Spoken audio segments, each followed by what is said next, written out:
The following program has been brought to you in part by Sennheiser and the Airline Pilots Association.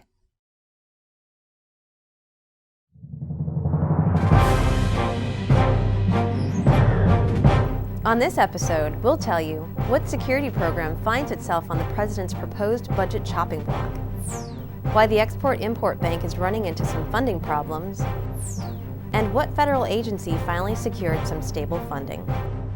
All of this and more here on the Flight Deck.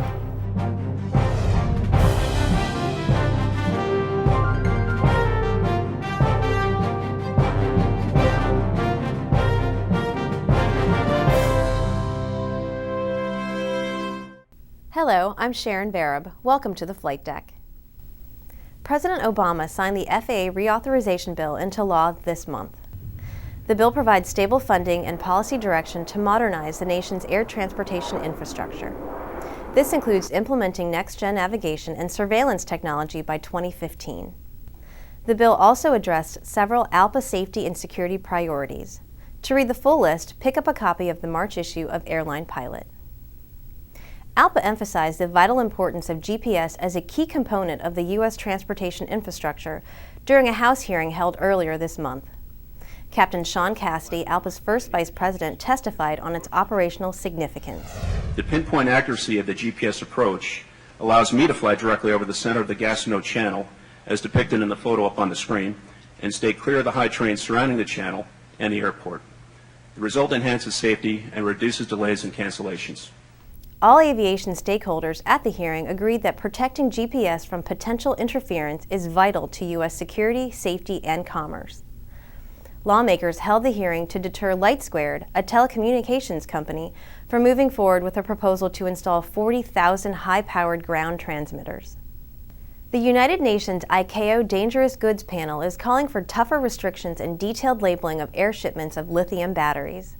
According to Bloomberg reports, the action may lead to more stringent U.S. rules for lithium battery shipments.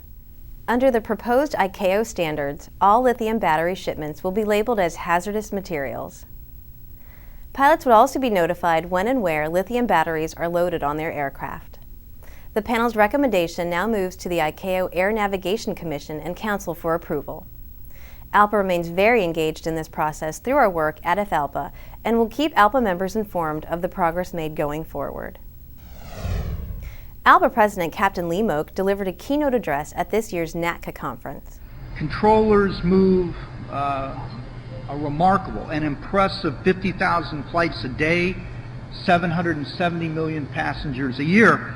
And again, I'm extremely happy to be able to welcome you back into the cockpits of our aircraft with the reestablishment of the controller fan flights. And I thank you for allowing my members into your towers, into your TRACONs, and your control facilities. It's important that we each understand the other's role and responsibilities, and that's why we've worked so well together. The conference examined ways to improve safety and efficiency of the U.S. national airspace system. Nearly 1,000 controllers attended, along with government and other transportation stakeholders. President Obama's 2013 budget recommends funding cuts of about $36 million from the Federal Air Marshal Service and $13 million from the Federal FlightDeck Officer Program. Captain Lee Moak strongly criticized the proposal and said these proposed cuts would slice the FFDO budget in half. To save the program from this demise, ALPA has engaged a comprehensive legislative plan of action and will lobby Congress to adequately fund this critical aviation security program. The Wall Street Journal reports that the Export-Import Bank of the United States faces a potential disruption in financing. It stems back to a political fight in Washington, which ALPA has been involved with, over the bank's financing of wide-body aircraft for U.S. air carriers' foreign competitors. The report indicates it's the first time in 77 years that the bank may have to halt financing. XM has used up $90 billion of its $100 billion authorization limit. That funding is used to finance Boeing aircraft at foreign air carriers. The bank requested to increase that limit to $140 billion. Some in Congress want to ensure that the bank conducts a study of the economic and job impact before the deal is finalized. The study would ensure American jobs, including those of ALPA pilots, are not being hurt by the financing. ALPA is engaged in the debate on Capitol Hill and is also suing the bank to stop the financing of a number of aircraft to Air India. These aircraft could be used to compete against U.S. carriers on international routes at the expense of ALPA members' jobs. Stay tuned for more updates. Are you meeting your fitness goals while traveling? After the break, we'll show you how easy it can be to keep up your routine. From the first time I boarded a commercial plane as its pilot, I've embraced the responsibility I have to the safety of my passengers and crew. And I have the best flight gear, even the headset certified for commercial duty. It lets me concentrate on the task at hand, making this the safest flight my passengers will ever have. The feature-packed HMEC 26 provides long-wearing comfort and more than 18 dB of noise reduction. Try the HMEC 26 on your next flight and hear the difference for yourself.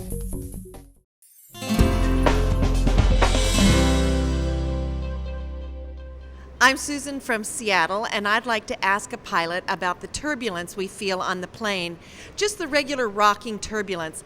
How much is the plane going up and down in the process that we feel that we would call just moderate turbulence? Well, Susan, that's a good question. The FAA defines moderate turbulence as mild changes in pitch and attitude of the aircraft, but the aircraft is never completely out of the pilot's control. About 2/3 of the time you're getting those minor changes and the airplane's moving about 10, maybe 15 feet a second. You have to keep that in perspective though, because the aircraft over the ground is moving about 400 feet per second, so it's really just a small bump in the road. Staying fit is hard to do, especially if you're constantly traveling. Here's Kimberly Seitz with a few moves you can take on the road. Physical fitness is an important part of a healthy lifestyle, and it's a great way to manage stress. But how do you maintain your workout schedule when you're on the road? Here's Michelle Miles of the YMCA Fairfax County Reston with some easy exercises you can do when you travel. Michelle? Yes, exercise is definitely very beneficial, and I'll be showing you some exercises that you can easily do in your hotel room. So the first one would be push-ups on the floor. One thing you want to keep in mind is that when you go down, your hands are about a little slightly wider than your shoulders.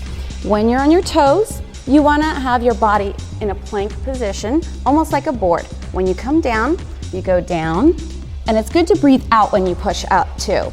For people who normally do exercises regularly, they can certainly do anywhere between 12 to 15 push-ups, and they can do sets of those, 2 to 3 sets for example. If there are any kind of shoulder injuries, then you can do isometric push-ups, so you can't get away from not doing push-ups. So Michelle, we have time for one more exercise. Which exercise would you recommend for our hotel room? A great exercise is the plank, which actually will help abdominals. It's a great abdominal workout. You actually want to have your forearm right on the floor, okay? Elbows are actually right under your shoulders to protect those shoulders, okay?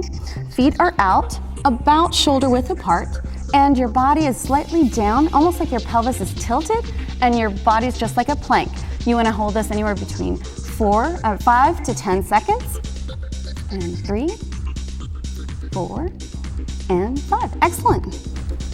Thanks, Michelle. Those were great exercises. So how frequently do you suggest we exercise every week? At least 20 minutes a day, and if you can do 3 to 5 times a week, that's great. If you can do more, even better. And this exercise will help us how? Mentally and physically with your emotions, and it boosts your energy. Fantastic. I'm Kimberly Seitz on the flight deck. Now it's time to watch and win. First, congratulations Alex Boykoff for making the final cut. You were randomly selected from the correct entries from our last episode. Alex will be entered into our second grand prize drawing happening on this very episode right after today's question. So, first the question. How much money did the XM Bank request to loan out this year? Visit our website to submit the answer for your chance to win. Now let's visit the Sennheiser booth where a company representative will announce our second grand prize winner. Good evening, everyone. My name is Gus Galkos, and I'm from Sennheiser Aviation. We're proud sponsors of the ALPA Watch and Win program for the FlightDeck video program. Tonight, we have 6 winners, 6 finalists. Those names are Tim, Clarence, John, Spencer, Alex, and Jack. I'm going to place the balls into the cage.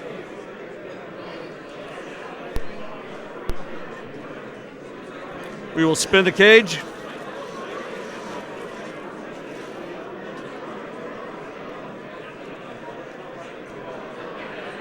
And tonight's winner is Tim. Congratulations, Tim. You've won an Sennheiser HMEC 26T professional headset, and you can choose their down cable of choice that's best for you. Thank you very much for playing. Hi, I'm Rusty Ayers, ALPA's newest flight deck correspondent. We're wrapping up this episode at ALPA's annual Leadership Training Conference. This is where we equip the union's newest leaders with the tools that they need to properly represent our members. Let's hear what ALPA's president, Captain Lee Moak, has to say to this group. Someone long ago, 80 years ago, had the vision that we were only going to be strong, that we would only succeed if we stuck together. And I believe now, generationally, it's your time to ensure that we continue with that. About 100 newly elected union leaders attended this 4-day conference. To read more about what they learned, read next month's issue of Airline Pilot magazine. I'm Rusty Ayers on the Flight Deck. That's it for this episode of the Flight Deck. Thank you for watching. If you have any feedback, please let us know at flightdeck@alpa.org. Thanks again, and I'll see you next month here on the Flight Deck.